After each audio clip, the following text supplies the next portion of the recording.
T'es un peu plus soft. Non, bah, en plus, j'ai pas envie de dire de mauvaises choses parce que ça va être retranscrit sur YouTube. Mais bon, je vais quand même le dire. Euh, Selon les personnes, les personnages de Jésus dans le Coran et dans la Bible ne sont pas les mêmes dans le sens où, par exemple, on peut voir que Aïssa est né sous un palmier alors que Yeshua est né dans une étable, par exemple. On peut en voir beaucoup d'autres exemples. Par exemple, Aïssa n'est pas Dieu, mais selon la Bible, Yeshua est Dieu. Et puis il y a d'autres exemples encore, hein. Yeshua est le fils, alors que dans le Coran, Dieu n'a pas de fils. Donc du coup, on peut clairement dire, et sans forcément se battre, sans forcément se taper dessus, que effectivement, Aïssa et Yeshua sont deux personnes différentes. En tout cas, selon les deux livres dans lesquels on en parle. D'ailleurs, dans le Coran et dans la Bible, on voit que les personnes ne sont pas les mêmes. Bon, après, à étudier pour ceux qui en veulent un petit peu plus. Après, on voit aussi dans les hadiths, je crois que Aïssa, il a parlé au berceau, alors que Yeshua, lui, il n'a pas parlé au berceau. Tu vois, il y a plein de choses comme ça qui sont contradictoires.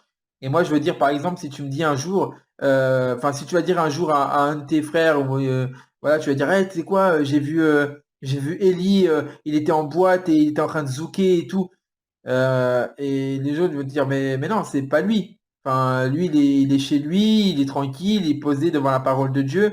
Et comment dire, en gros, même moi, quand tu vas me dire, voilà, j'étais là-bas et tout, je faisais ça, je vais te dire, mais non, tu vois, c'est pas moi. Alors que tu vas dire, mais si, il s'appelle Eli, comme toi.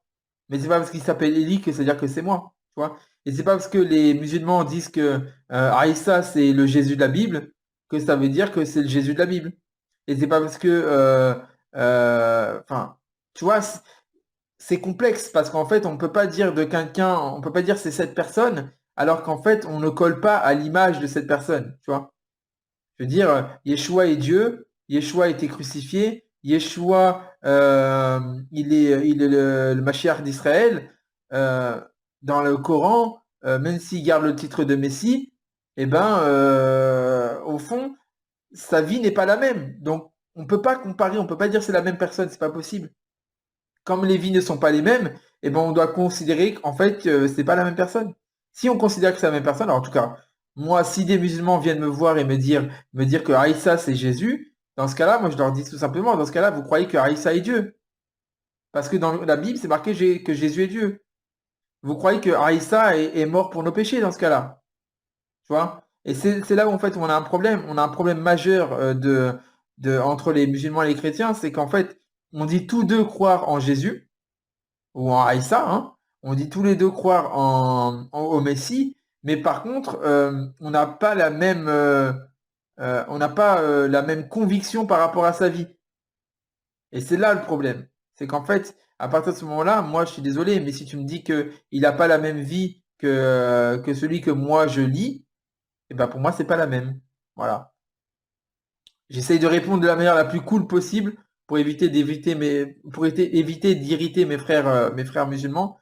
Mais voilà, même vous en tant que musulman, donc je sais qu'il y a des musulmans là qui m'écoutent, même vous en tant que musulman, honnêtement, euh, enfin, honnêtement, même vous, hein, vous pouvez pas dire vous croyez en Jésus. Du moins, vous dites vous croyez en Aïssa, c'est-à-dire vous croyez en la manière dont vous voyez Jésus révélé dans votre Coran, mais vous croyez pas au Jésus de la Bible. Donc c'est-à-dire qu'en fait, pour nous, vous croyez pas en Jésus. Tu vois? Et vous, vous allez dire, vous croyez pas en Aïssa, parce que Aïssa, c'est juste un prophète. Aïssa, c'est pas Dieu, c'est pas le fils de Dieu. Donc, du coup, pour vous, on ne croit pas en Jésus. Tu vois? Et donc, du coup, nous, on vous dit, eh ben, vous ne croyez pas en Jésus, parce que dans la Bible, c'est marqué que Jésus, il est Dieu. C'est marqué que Jésus, il est le fils de Dieu. C'est marqué qu'il a été crucifié, qu'il est mort et qu'il est ressuscité. Et vous, ça, vous n'y croyez pas. Donc, du coup, bah, forcément, si on diverge sur la vie, eh ben, on diverge sur la personne. C'est logique en fait. Et je reprendrai pas l'exemple que j'ai pris juste avant, mais il est clair en fait, l'exemple. Euh, Snoop, j'ai vu que tu as fait une demande pour venir en live, mais elle s'est retirée. Je sais pas si c'est volontaire. Dans la Bible, Jésus était soumis à Dieu, il priait, il l'adorait, c'est juste la compréhension qui change. Je suis pas tellement d'accord. Alors, je suis d'accord sur le fait qu'il était soumis au Père, qu'il priait le Père, qu'il adorait le Père, mais que du coup, en fait, on a un problème, en fait. On peut pas discuter sereinement sur la personne de Yeshua. Moi, je l'appelle Yeshua, hein. Mais on peut pas discuter sur la personne de Yeshua si déjà on ne part pas de la même base. On peut pas. C'est pas possible.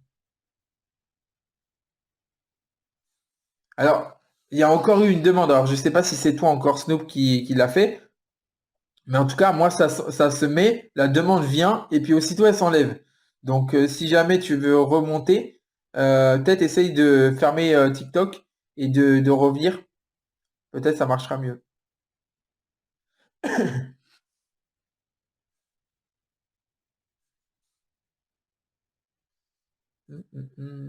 Ah, Snoop est là.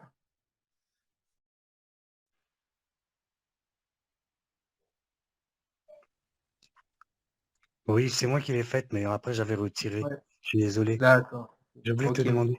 Il y a déjà cette histoire de Yeshua et de Aïssia, comment ils disent dans le Coran. Je ne sais pas comment ils les prononcent dans le Coran, mais déjà, il y en a un qui est né dans une étable et l'autre qui est né sous un palmier. C'est déjà, je comprends pas. Voilà. Et puis le deuxième, est-ce qu'il n'y a pas aussi une question de date? Parce que les musulmans, ils n'ont pas le même calendrier que nous. Alors, le Isia, là, il est né quand? Comment? Je dis, les musulmans, ils n'ont pas le même calendrier que nous. Ouais. Donc, leur prophète, là, dans leur Coran, il est né à quelle date? Il n'est pas né en même temps que, à la même date que Jésus, puisqu'on n'a pas le même calendrier. Ah, ça, je sais pas. Je n'ai pas étudié sur ce point-là. Je pourrais pas dire, il D'accord, faudrait demander à un musulman. Mais je ne d'accord, pense pas que dans le Coran, il y ait marqué une date spécifique. d'accord. C'est ce que tu veux Mais dire. de toute façon, ça peut, euh, le, le, le nôtre, il a été crucifié et il est ressuscité. Le, et quand il est ressuscité, il n'est pas revenu, hein. Il est là, mon esprit, mais son corps n'est plus là. Eux, en fait, leur prophète, déjà, leur religion vient après la nôtre, et donc, Mhm. leur prophète, il vient après Tout à fait. aussi. Voilà, donc c'est pas le même, puisque nous, euh, vous comprenez, c'est pas le même. Le nôtre, il a été crucifié, il est mort à la croix, et il est ressuscité, et il est en esprit maintenant. Et le leur, il est venu après, mais le nôtre, il n'a jamais dit qu'il revenait en chair maintenant, hein. Mhm. Et donc le leur, il arrive après. Donc c'est deux personnages différents. Mais je comprends pas pourquoi. C'est vrai que bon, il s'obstine à dire que c'est le même, hein. Et en plus, moi, Bah, il y oui, a mais cette question. c'est Il y a cette question c'est normal il y en a cette fait, question. dans le sens où si s'il ne s'agit pas du même Jésus, et ben dans ce cas-là, c'est qu'ils sont en train d'apporter une autre foi en fait, une autre foi que celle au Dieu d'Israël. Et là, il y a un Exactement. problème. Ah oui, mais c'est exactement ça le problème. C'est en fait, c'est pas, je dis un problème. C'est chacun fait ce qu'il veut. Mais c'est ça, en fait, le point. Et le deuxième point, c'est que je sais que les musulmans sont décalés par rapport au calendrier lunaire, par rapport à nous. Donc, Mhm. déjà, nous, la date de la naissance de Jésus-Christ, bon, qui est plus ou moins vague, hein, bon, c'est à peu près, c'est pas à Noël, on le sait ça. Mais voilà, c'est à peu près par rapport. Et tu souris, c'est vrai en plus, hein. Bah oui, je suis C'est d'accord, je suis d'accord. vraiment, moi, ça m'énerve quand je vois des gens qui me disent oui, il faut aller à l'église à Noël. C'est comme le dimanche, mon frère. Eli, moi, le dimanche, je veux pas aller à Mhm. l'église. Pourquoi pour moi, c'est pas bien d'aller à l'église le dimanche. Qu'est-ce que tu en penses? Alors, qu'est-ce que j'en pense d'aller à l'église le dimanche? Moi, je Mais oui, pense que, alors, pour faire simple, moi, je ne suis pas chrétien évangélique, donc je vais te dire clairement que moi, en tant qu'observateur du Shabbat, pour moi, l'assemblée doit se poser le samedi merci, au Shabbat. Maintenant, merci. voilà, après, je veux dire, on peut se réunir quand on veut, mais c'est vrai que quand on regarde bien la parole de Dieu, eh ben, le Shabbat était particulier chez les premiers croyants, chez les premiers disciples. J'en ai fait un live d'ailleurs par rapport à ça. Mais voilà, après, je ne sais pas s'il y a un mauvais côté à se réunir le dimanche. Honnêtement, je pense pas. Par contre, je pense il y a un mauvais côté à ne pas observer la loi de Dieu. Il y a notamment le Shabbat. Non, mais en fait, quand je dis un mauvais côté, c'est pas le fait de se réunir et de parler de Dieu. Toute la semaine, on peut le faire. Mais c'est institué, c'est institutionnalisé. C'est-à-dire que, Ouais, je comprends. voilà, tu comprends ce que je veux dire? Mhm. Les gens, ils attendent le dimanche pour louer Dieu. Voilà, mais c'est païen, en fait. Ouais. Voilà. D'accord, c'est ce que je voulais savoir. Donc, j'ai pas tort. Donc, c'est dommage, il y avait une église il y a des gens que j'ai rencontrés dans une église là, à côté de chez moi, mais ils vivent, c'est le dimanche. J'irai leur dire ça, on va voir comment ils vont réagir. Ouais. Après, mon frère, tu peux très bien aller à l'église le dimanche, mais ton cœur dans le Shabbat. Je veux dire, Oui, oui, toi, ouais. oui, oui, tu as raison. Moi, je pense qu'en tout cas, la Bible elle est claire. Il est bon pour des frères de demeurer ensemble. Oui, tu as Donc, raison. voilà, si tu considères que dans l'église, il y a tes frères, c'est toujours bon. Maintenant, effectivement, tu peux venir avec ton identité. Tu vois, tu peux venir avec ton identité de quelqu'un qui veut voilà, observer le Shabbat.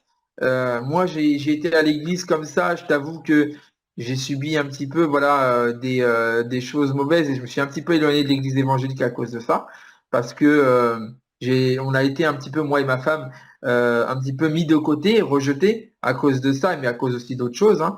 Euh, mais il faut penser voilà que dans l'église on a quand même nos frères en Christ malgré tout, hein, même s'ils en sont pas forcément arrivés à cette connaissance-là. Ils ont peut-être des connaissances que nous, on n'en a pas aussi. Hein. Ça ne veut pas dire que parce que nous, on a cette connaissance du Shabbat, que c'est-à-dire que eux, ils sont moins bons que nous, alors que voilà, tu vois, il y a des points sur lesquels ils sont plus grands que nous, et il y a des points sur lesquels on est plus grand qu'eux. Et en fait, on doit s'apprendre mutuellement.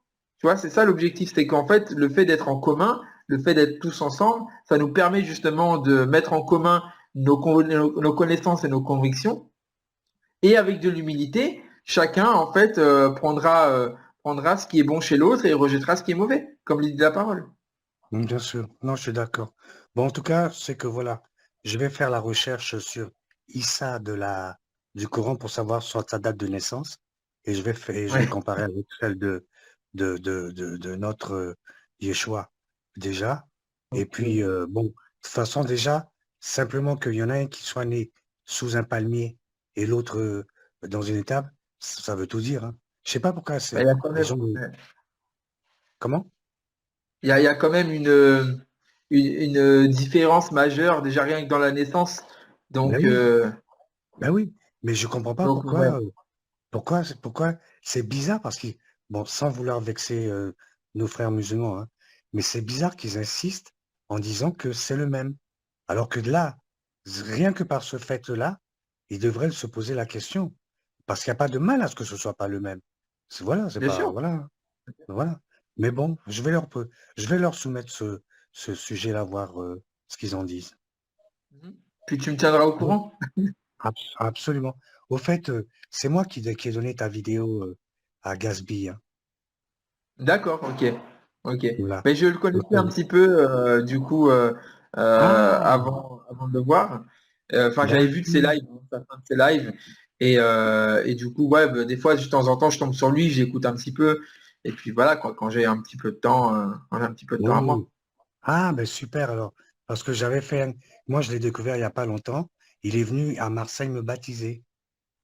D'accord, ok. Ah, bah, c'est Voilà. bien. Et c'est comme ça que je l'ai découvert.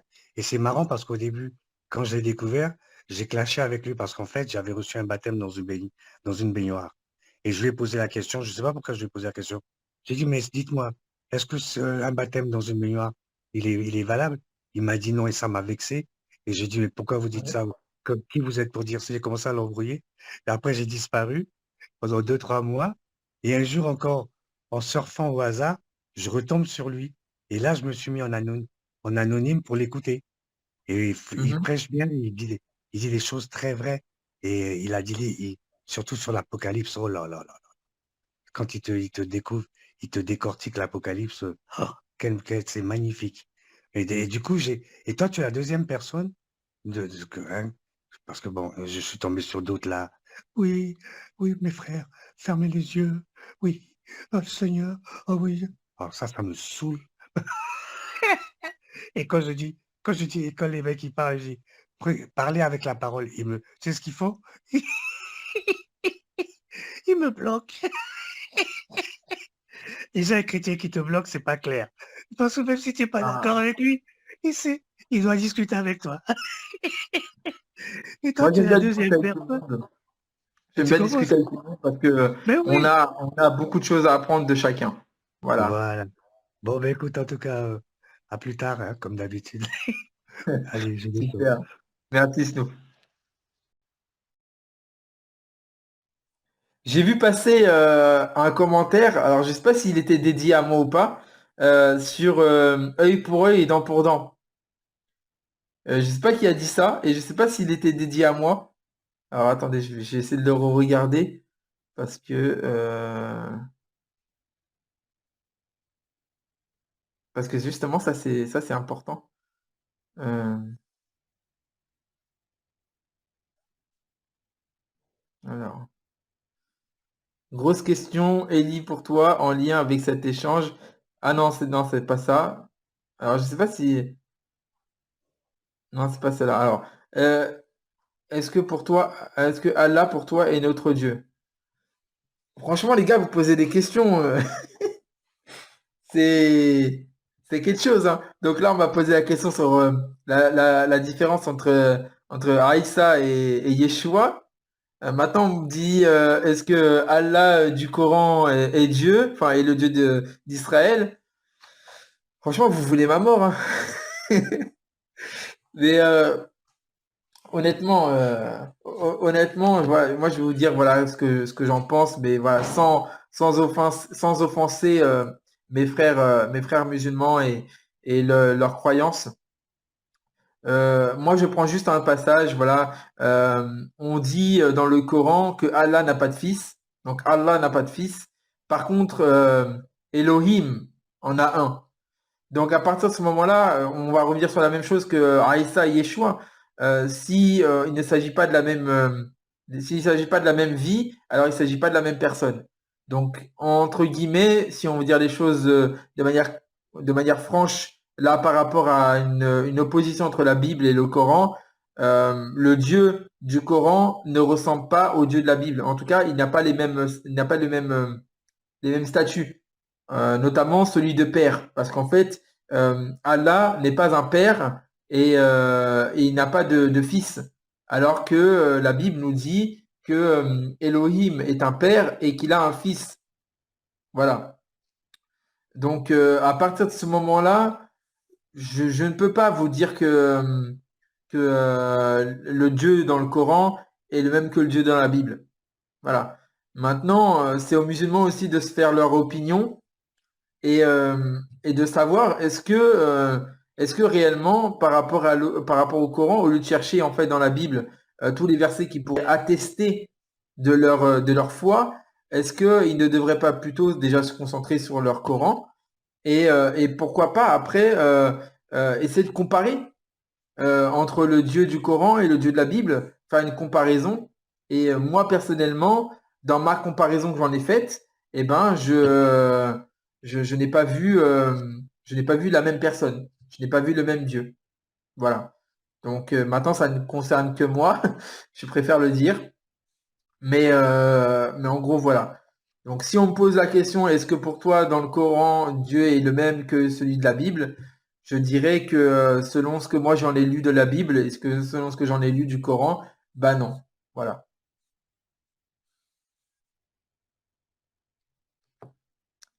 Bah, je vais quand même répondre à la question et pour eux, dent pour dent. Alors, je sais même pas si c'est peut-être moi qui ai rêvé. En tout cas, bon, si la question, enfin, si ça m'est venu en tête, peut-être que il faut que j'en parle. Yeshua dit dans son sermon sur la montagne, euh, vous avez entendu dire qu'il a été dit œil pour œil, dent pour dent. Voilà, œil pour œil, dent pour dent.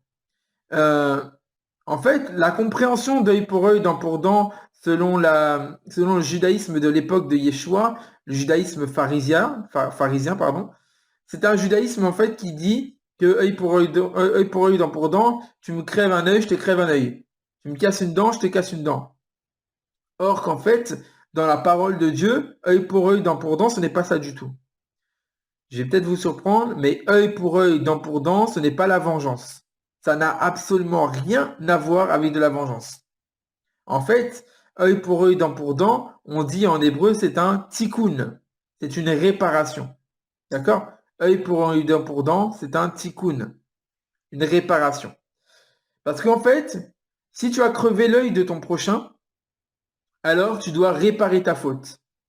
Tu dois en fait compenser la perte de cet œil. C'est-à-dire que si par exemple cette personne-là se servait de ses yeux pour travailler, eh ben, tu dois compenser en lui versant des dommages et intérêts.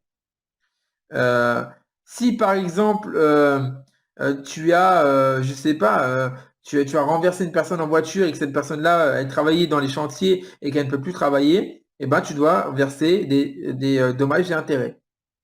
C'est ça, œil pour œil, dent pour dent. Œil pour œil, dent pour dent, en réalité, c'est si tu as fait un dommage à ton prochain, alors tu dois réparer ce dommage. S'il n'est pas réparable, alors tu dois te mettre au service de cette personne. Voilà ce que c'est œil pour œil, dent pour dent. Mais les juifs pharisiens de l'époque disaient tu me crèves un œil, je te crève un œil. Tu me casses une dent, je te casse une dent. Voilà ce qu'ils disaient.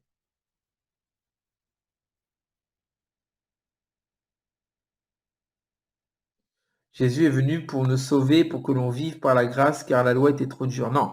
Alors, la loi n'est pas trop dure. La loi n'est pas trop dure. La loi, c'est les standards de Dieu. J'en ai parlé dans un live. La loi, c'est le standard de Dieu. Et en fait, pour être saint, comme Dieu est saint, il faut suivre ce que lui considère comme saint. Et la sainteté est dans la loi. D'accord? Paul dira dans Romains chapitre 7, la loi est pure, sainte et bonne. D'accord? Maintenant, comment vous expliquer les choses de manière très simple?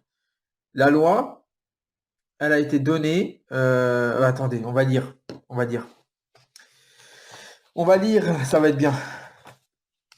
Alors, j'ai pas lu aujourd'hui, j'ai pas beaucoup lu. Aujourd'hui, on n'a pas beaucoup lu. Par rapport à la loi. Par rapport à la loi. On va lire Ézéchiel. Ézéchiel chapitre 36.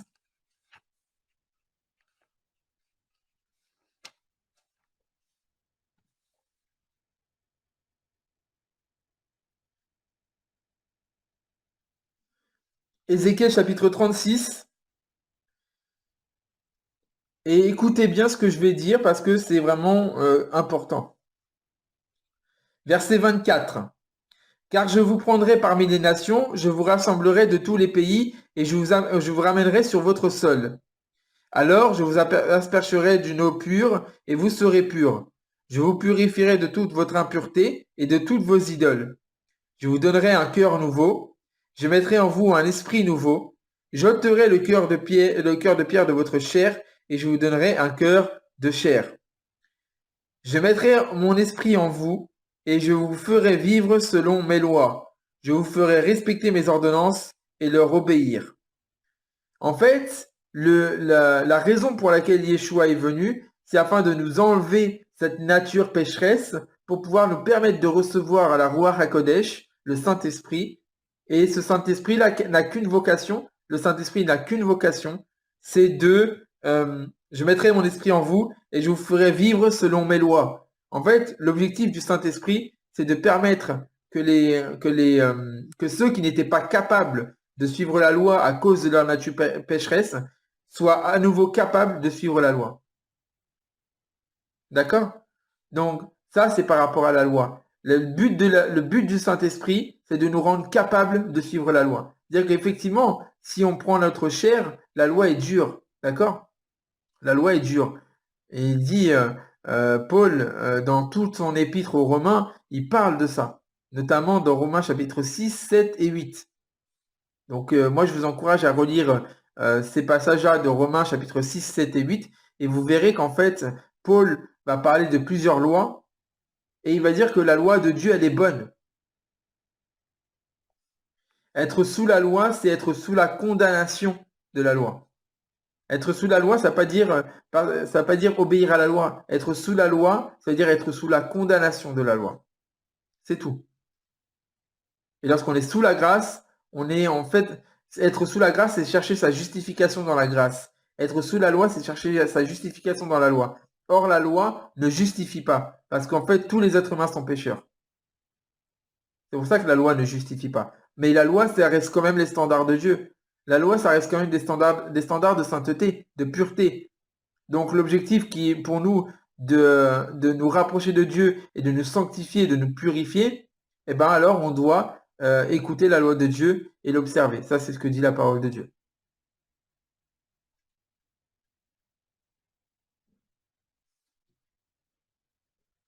Alors, c'est quoi ce débat parallèle-là?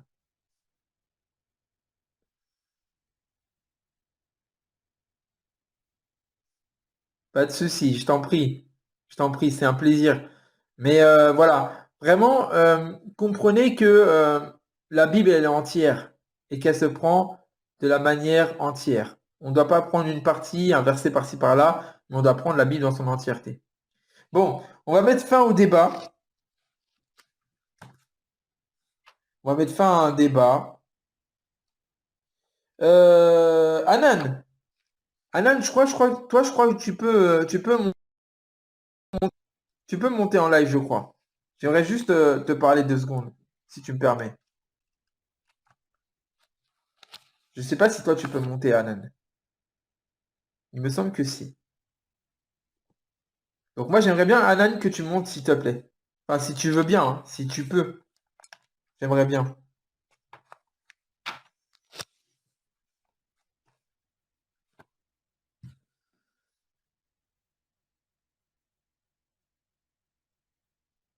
Ah, ok. Bon, après, je vais pas tarder à partir aussi, hein, donc je sais pas combien de temps tu penses que tu pourrais être disponible. On puisse, euh, qu'on puisse en parler,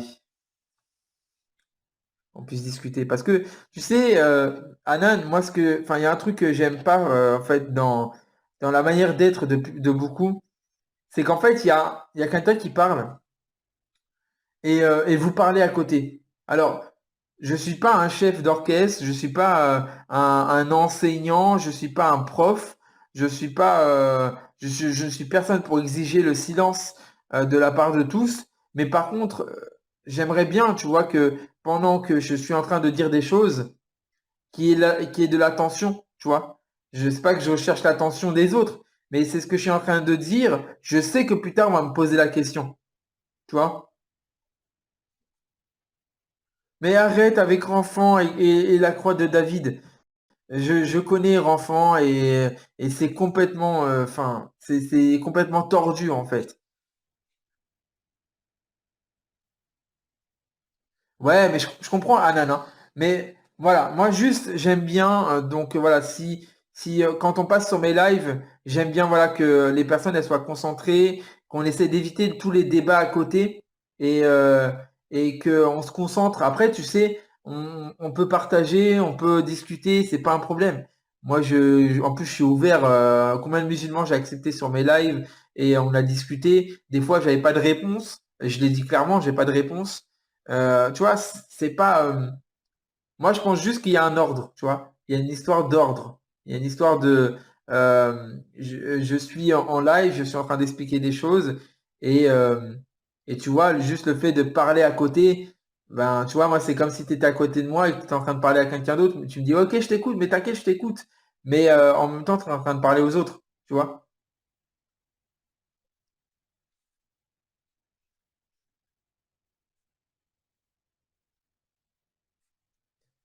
On parlera de la Magen David plus tard, dans un prochain live. Tu pourras démontrer tout ça si tu le souhaites.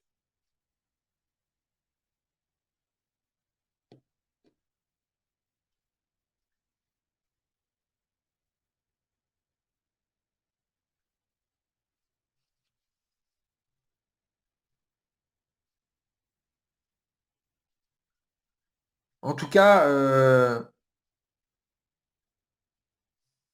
tu es de quelle confession?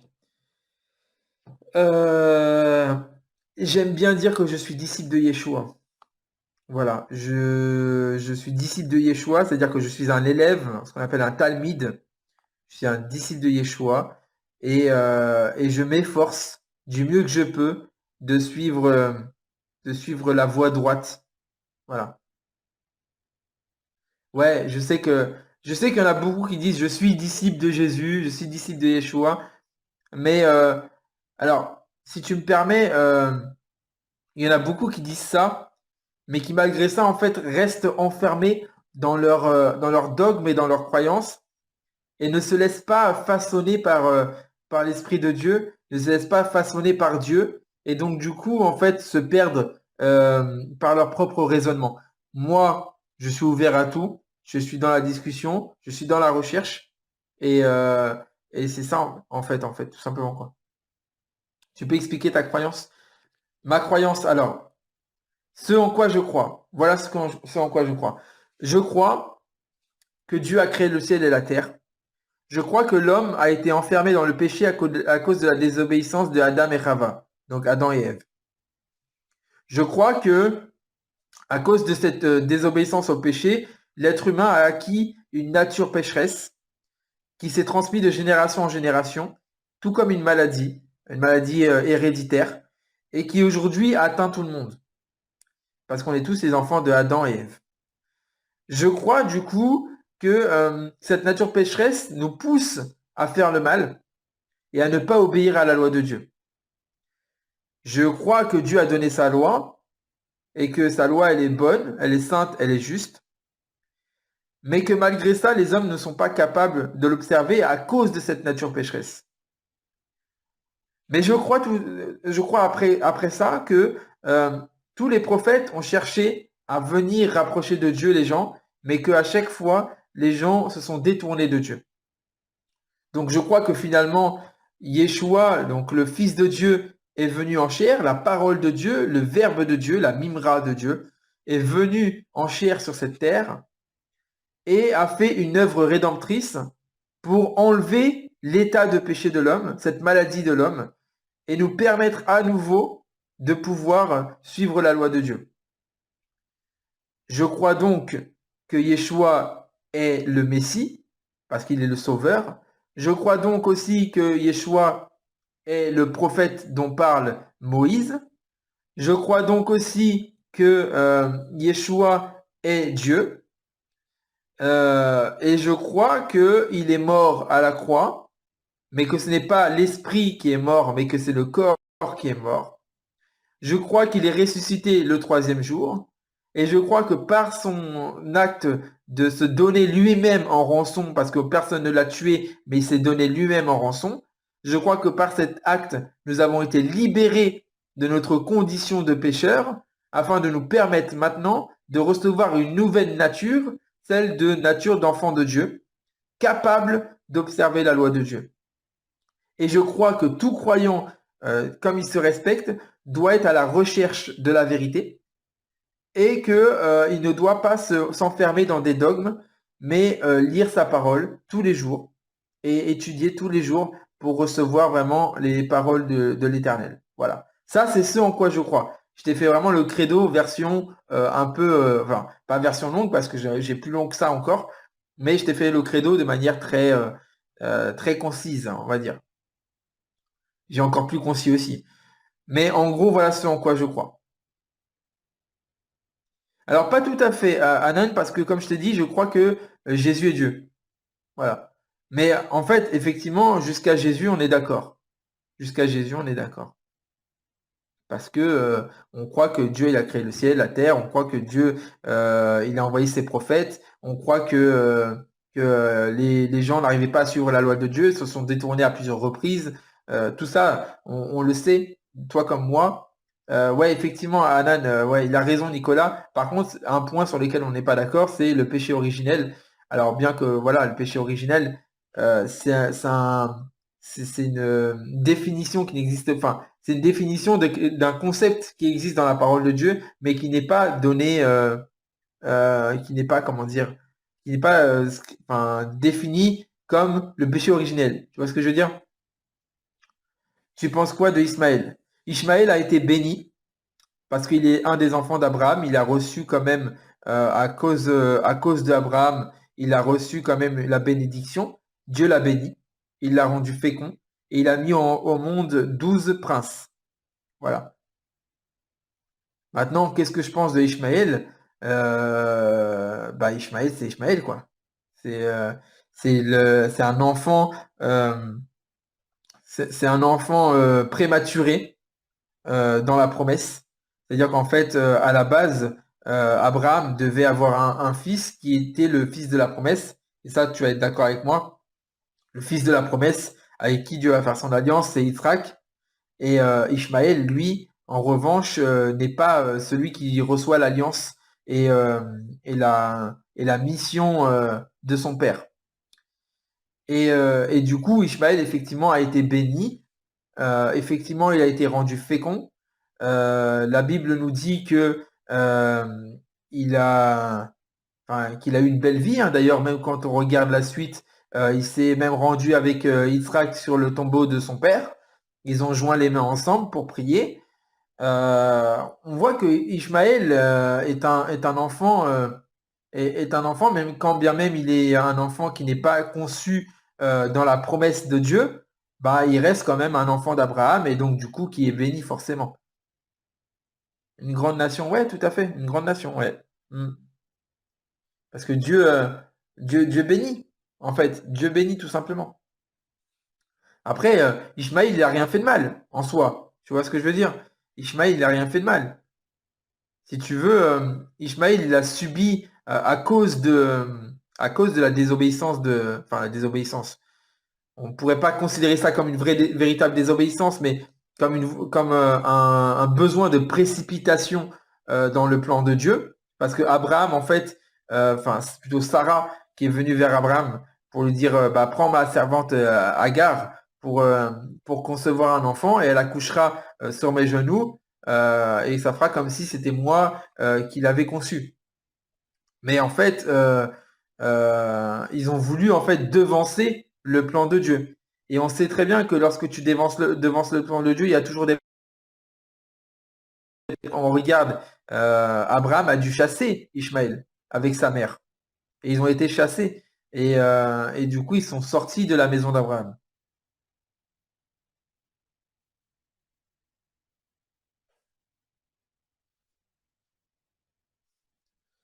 Hmm. Dieu a toujours béni les nations dans la Bible, notamment les païens, justement. Ouais, tout à fait. Dieu a béni, en fait, ce qu'il y a, c'est que Dieu bénit indépendamment de ce qu'on peut faire, de ce qu'on peut dire, de ce qu'on peut penser. Dieu bénit. Regarde, par exemple, quelqu'un qui trouve un boulot aujourd'hui, bah, c'est une bénédiction. Même si cette personne-là, elle est mauvaise, eh ben, elle est bénie. Dans le sens où elle reçoit quelque chose de positif. Oui, mais là, cette nation vient de Dieu par les autres. Alors, il y a débat dessus. Il y a débat dessus. Euh, Maintenant, qu'est-ce que ça veut dire que cette nation vient de Dieu? Est-ce que parce que Dieu a prophétisé que cette nation-là viendra au monde, que ça veut dire que forcément elle vient de Dieu? C'est-à-dire elle est appelée de Dieu.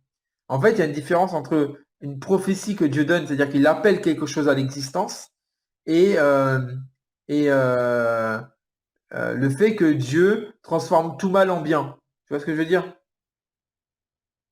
Parce que Dieu transforme tout le mal en bien.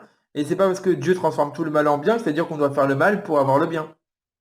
Et là, c'est pareil. C'est pas parce que Dieu a béni Ishmaël que ça veut dire que c'est que la nation qui va sortir d'Ishmaël est bonne. Tu vois?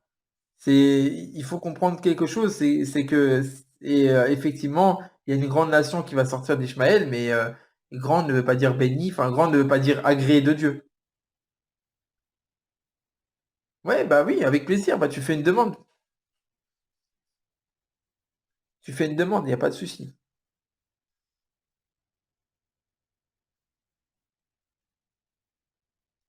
Là, tout de suite, là, tu fais ta demande ou tu vas attendre encore un petit peu? Dans 5 minutes? Ok, bah je vais attendre alors. Je vais attendre. En tout cas,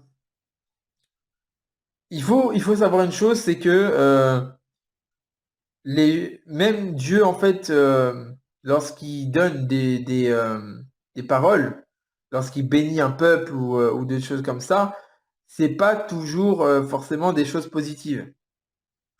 Je me comprends. C'est pas parce que la bénédiction de Dieu, elle rend les choses négatives ou positives, mais c'est juste que Dieu bénit indépendamment de ce que va devenir quelque chose. D'accord? Dieu bénit parce qu'il est la bénédiction. Dieu aime parce qu'il est l'amour. Tu vois? Et c'est pas parce que Dieu t'aime que c'est dire que tu es agréé de Dieu. Tu vois ce que je veux dire? Moi, je pense que Dieu aime toute sa création, mais malgré tout, il y en a quand même qui vont finir en enfer. Mais parce qu'en fait, il y a une chose qu'il faut comprendre, c'est que euh, c'est pas parce que Dieu t'aime que c'est-à-dire qu'il t'a agréé. C'est pas parce que Dieu t'aime que c'est-à-dire que tu finiras avec lui. Et là, c'est pareil. C'est pas parce que Dieu a béni une nation que ça veut dire que forcément elle est de Dieu.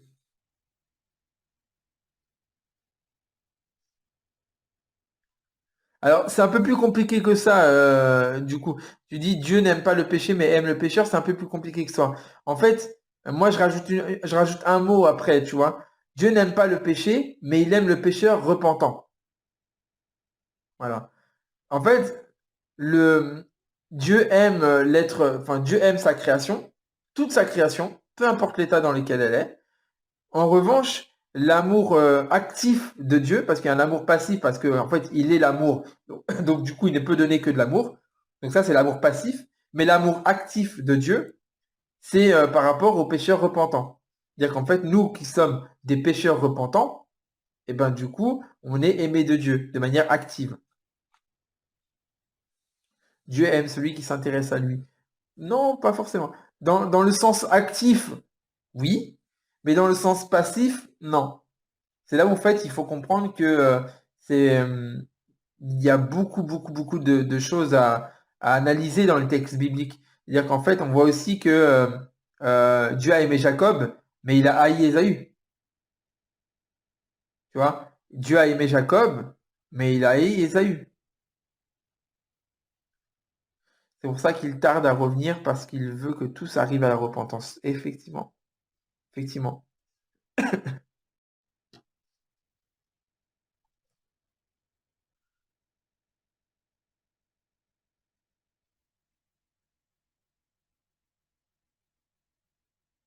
Ouais. Ouais, Dieu agrée celui qui. Ouais. Agréer, c'est accepter. C'est-à-dire qu'il accepte auprès de lui. Et Dieu ne peut pas accepter auprès de lui quelqu'un qui n'est pas sanctifié, qui n'a pas reçu cette sanctification et cette purification. Dieu n'accepte auprès de lui que ce qui n'est pas le péché. Parce qu'en fait, quand la mission de Yeshua qui était venue en fait nous ôter notre nature pécheresse, elle avait un but, c'était de nous permettre de nous réconcilier avec Dieu et que Dieu se réconcilie avec nous. Shalom la vie en Christ. J'espère que tu vas bien. Donc en fait, l'objectif de Yeshua, c'était vraiment de nous réconcilier avec Dieu afin de nous permettre après de pouvoir arriver à Dieu. C'est ça l'objectif. Lorsque Yeshua est venu à la croix, qui nous a ôté notre nature pécheresse, il nous a permis d'avoir accès au Père. Et l'accès au Père, il se fait par le Fils. Voilà. Donc là, la vie en Christ, tu débarques, mais on attend un musulman qui va nous faire une démonstration sur Ismaël, qui a été béni. Il va nous expliquer ce que ça veut dire pour lui que Ismaël a été béni et que c'est une grande nation. Il va nous expliquer ce que c'est et on va tâcher de répondre à ce qu'il nous dit. Il vient rechercher une épouse sans tache ni ride, donc la sanctification est essentielle. C'est ça, la sanctification est essentielle. Alors, j'ai une demande. Je pense que c'est toi, Anan. Super.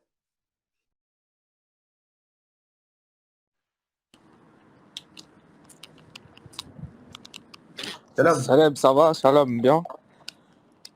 Ça va, et toi? Ça va, tranquille. Alors, Super.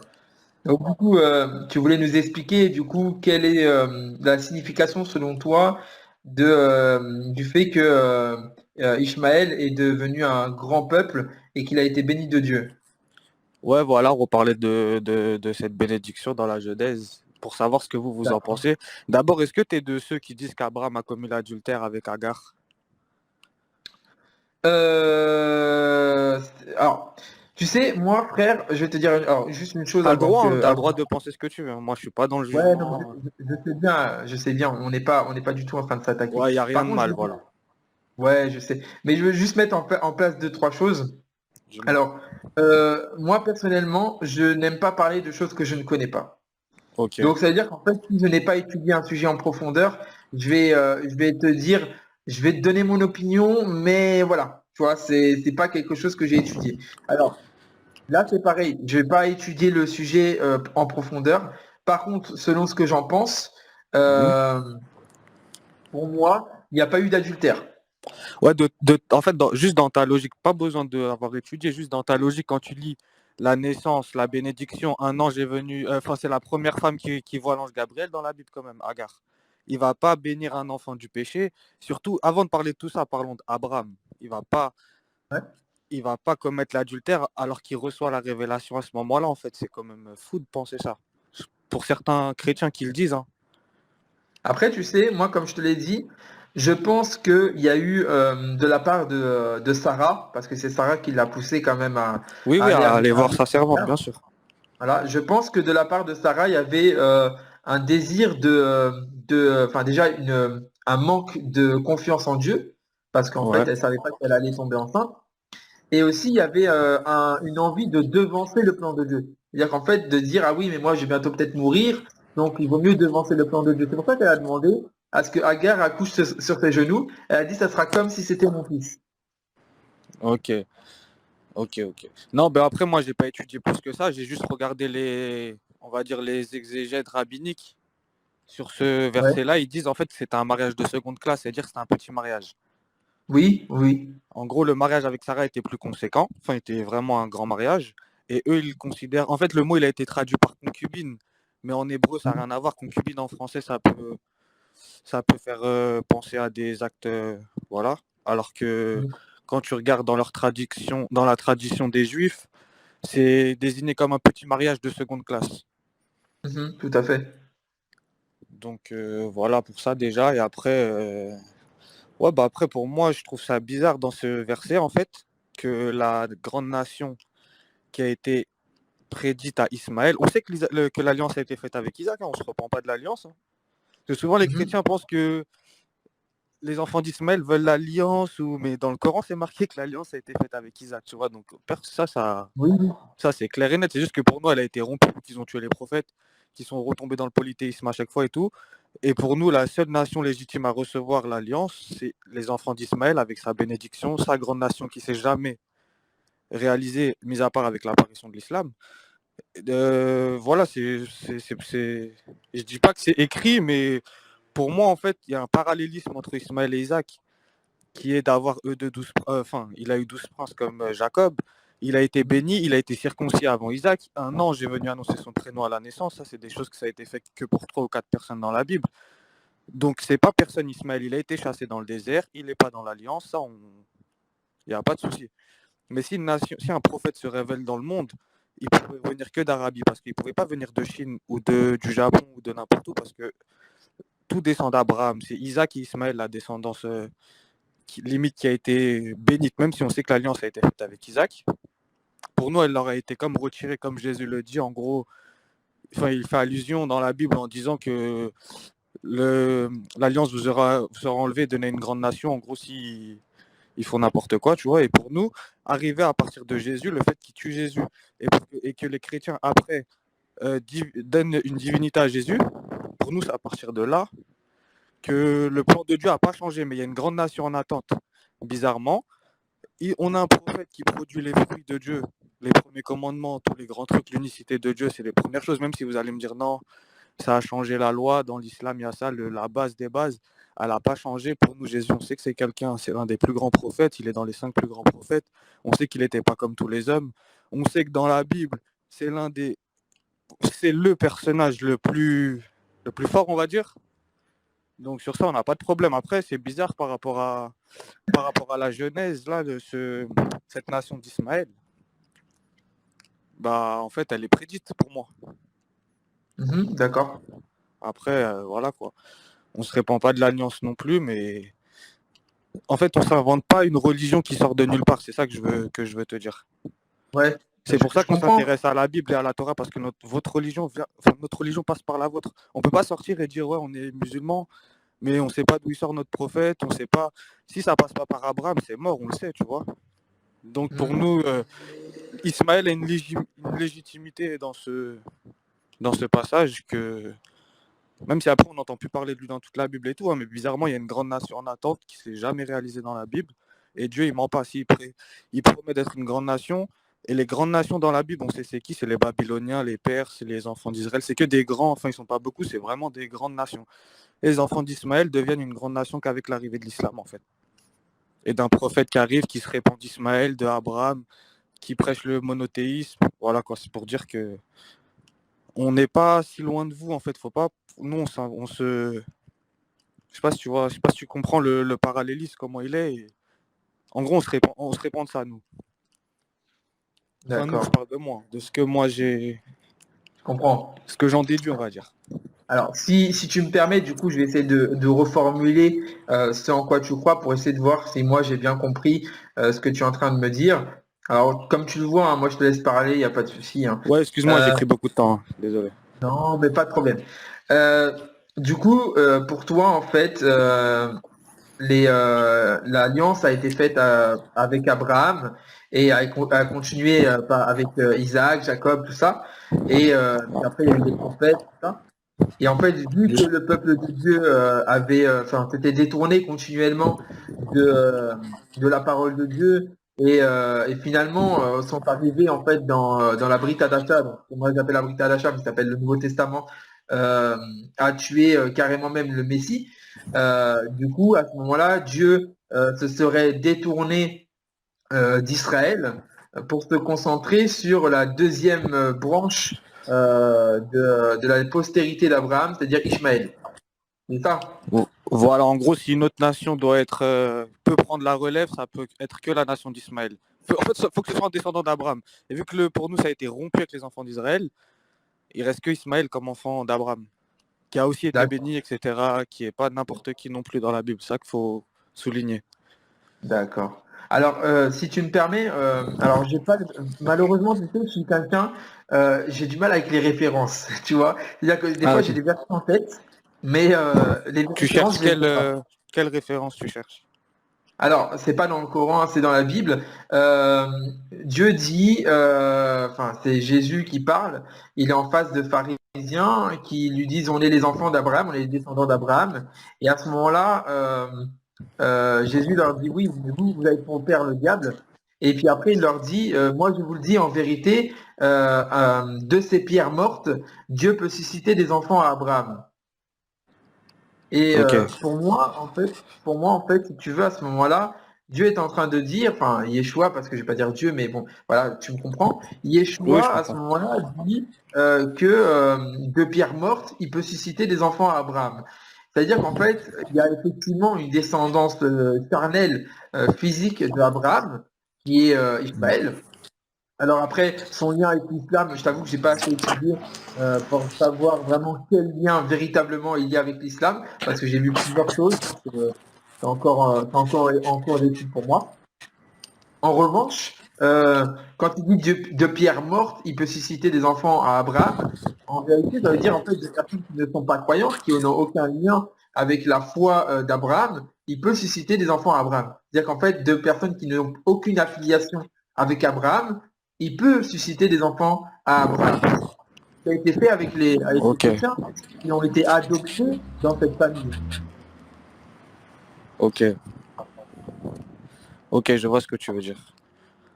Après, Alors, en fait, je le comprends, hein. Mais effectivement, non, de toute je te manière, quand comprends. il arrive, là où je suis d'accord avec toi, c'est que de toute manière, ça sera forcément la postérité d'Abraham qui sera mise en avant. Maintenant, est-ce qu'on comprend une postérité physique, uniquement physique, et là, on devrait dire effectivement, bah, il pourrait s'agir que d'Ishmaël, et là, je suis entièrement d'accord avec toi. Mais pour moi, en fait, la postérité dont il est question à ce moment-là, qui devrait croire, cette grande nation qui devrait croire, c'était pas une nation physique en soi. Et ça, c'est ma compréhension des choses. Ah, ok. Ouais, après que notre prophète vienne avec des lois comme Moïse, vous voyez, la religion du judaïsme a beaucoup aussi de ressemblances avec la nôtre. Donc Oui. bizarrement, franchement, c'est pour moi, après, dès que j'en fais des déductions, voilà, je trouve que c'est bizarre, enfin, qu'il y a quelque chose ici, c'est pas normal en fait. Après, il y a aussi Mhm. d'autres versets, mais là, j'ai pas sur moi les références, mais j'ai un peu étudié la question. Ça veut dire que j'ai vu que, en gros, comme tu me disais tout à l'heure, les pierres, en gros, ça peut être, en gros, Dieu peut faire des enfants d'Abraham sans que ce soit sa descendance. C'est là que tu voulais en venir. Ouais, ouais, par l'adoption Et en notamment. gros, en gros, dans un autre verset, dans Deutéronome ou l'Apocalypse, je sais plus, il parle de l'alliance et de la postérité d'Abraham. Et il souligne bien que c'est parmi vos frères. Et c'est important parce que ce mot-là, en fait, en hébreu, il a une autre signification qui ne veut pas dire les frères comme il peut être employé ailleurs. En fait, là, il parle vraiment de la descendance d'Abraham et ils appuient sur ça, comme quoi, en gros, ça ne va pas venir de. Après, peut-être que ton verset des cailloux qui vont devenir des hommes, peut-être qu'ils étaient compris dedans. Mais il y a un verset qui dit vraiment que la postérité viendra de tes frères, ou je sais plus c'est quoi le verset, donc j'ai pas envie de dire des bêtises. Mais D'accord. en gros, ces frères-là, et Ismaël est appelé frère avec le même terme en fait. C'est pour ça que je te dis que c'est pas un frère comme ils disent ailleurs, c'est un frère vraiment, il est employé aux enfants d'Israël, et Ismaël est inclus dans ce mot-là. Et il n'est pas D'accord. reçu pour d'autres personnes dans toute la Bible. Après, c'est des recherches, j'ai pas les références et tout, mais bon. Mais ouais, après, Bah, c'est si, voilà, si jamais pas trouver la vérité, mais bon, en tout cas, c'est ce que je trouve bizarre dans la Bible, et voilà bah, quoi. si tu me le permets, du coup, bah, je t'inviterai justement à venir me donner le verset en privé. Et ensuite, Lequel après, verset? bah, le verset dont tu parles, enfin les versets dont tu parles, Ah, ok, ok. et que je puisse les lire, parce que moi je suis un chercheur de vérité, tu vois. Ouais, Et, pareil, pareil que toi. et voilà, voilà. Et j'estime que de toute manière, peu importe où Dieu nous conduit, il doit nous conduire dans la vérité. Donc on Exactement. doit toujours être dans cette démarche de Si chercher le tu royaume des cherches, Dieu cieux va te montrer de toute façon. et on trouvera forcément, quoi qu'il arrive. Et moi, j'ai tendance à dire aussi que si, par exemple, la vérité est dans l'islam, alors que Dieu me ramène vers l'islam, parce que de toute manière, je ne suis pas limité par une religion, mais je veux me concentrer sur la vérité, tu vois. Et j'appelle mes frères musulmans aussi à se dire, même si la vérité n'est pas dans l'islam, mais si la vérité est dans le christianisme, alors que Dieu me ramène vers la vérité, peu importe ce que c'est. Tu Voilà, vois en ce que fait, je à veux dire? chercher la vérité sincèrement et pas qu'à vouloir défendre sans être sûr d'où on vient. Tu vois ce que je te dis depuis tout à l'heure, tu as des musulmans, ils savent même pas l'islam, ça sort d'où, notre prophète, il sort d'où. Pour eux, il est venu comme ça et tu vois, ils savent Hmm. pas Ismaël c'est qui. Tu vois, il y a plein de choses. C'est pour ça qu'il faut pas débattre avec n'importe qui, sinon ça va arriver à la haine. Et vas-y. Bah moi j'évite les débats comme ça. Comme tu vois là, regarde, par exemple là je te laisse parler, je te laisse terminer, ensuite je parle, ensuite après c'est toi qui parles, tu vois. Et moi je trouve que c'est plus édifiant comme ça. Et au moins, voilà, moi je veux te montrer aussi, parce que moi, en tant que croyant en Yeshua, eh ben, j'ai quand même, on va dire, j'ai le Saint-Esprit. Et donc, du coup, par ce Saint-Esprit, je dois quand même être ordonné dans la paix, rechercher